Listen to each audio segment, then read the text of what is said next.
Sin duda, Petro debe irse del Palacio de Nariño, pero ¿cuál es el proyecto político estratégico para enrumbar el país? La cuestionada derecha colombiana carga sobre sus hombros el pecado de haber permitido por acción y por omisión que ganara las elecciones Gustavo Petro. De lejos,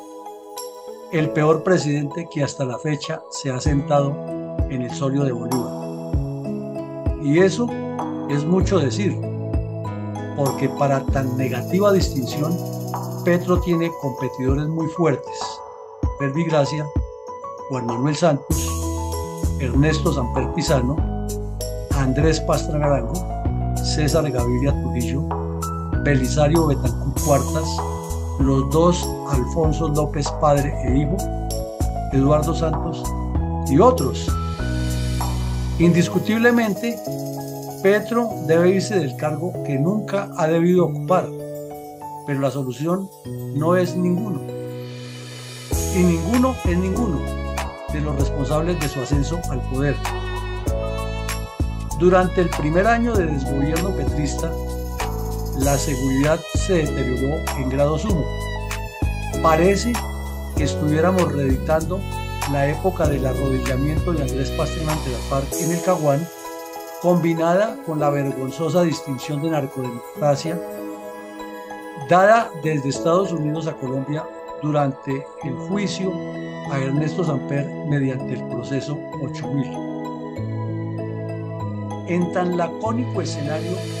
estamos igual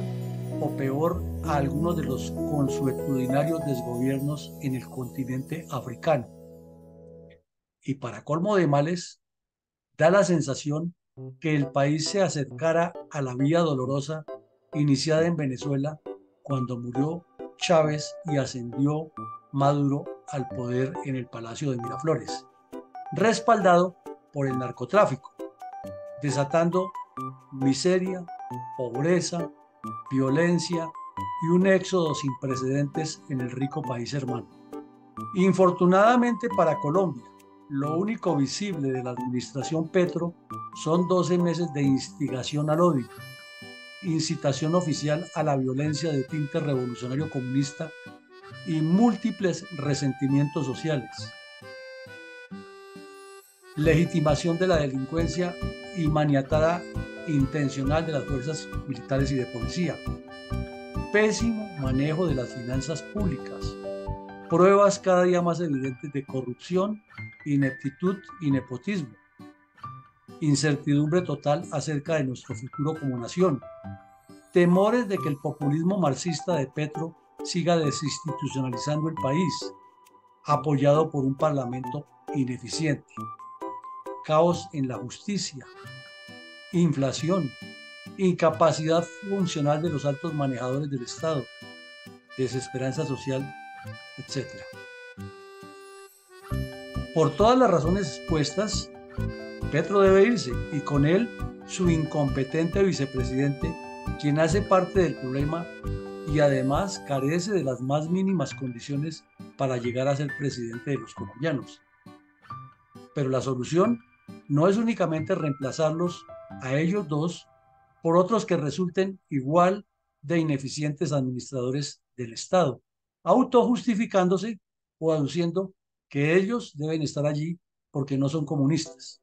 La solución debe pasar por el tránsito constitucional previsto, con la obligación de convocar elecciones extraordinarias en 4 o 5 meses de transición, mientras estrategas a quienes les quepa el país en la cabeza configuren un proyecto de Estado de cara a las realidades de la prospección mundial, no de los intereses totalitarios de los comunistas armados y desarmados, ni de los corruptos de siempre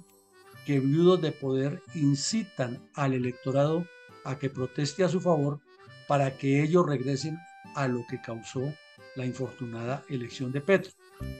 Petro debe salir cuanto antes del Palacio de Nariño junto con su fórmula vicepresidencial. Así debemos pasar por una transición lógica de atenuación institucional, paralela con la convocatoria inmediata a elecciones presidenciales y parlamentarias, para que las mentes más brillantes del país elaboren un proyecto político estratégico sin los corruptos de siempre,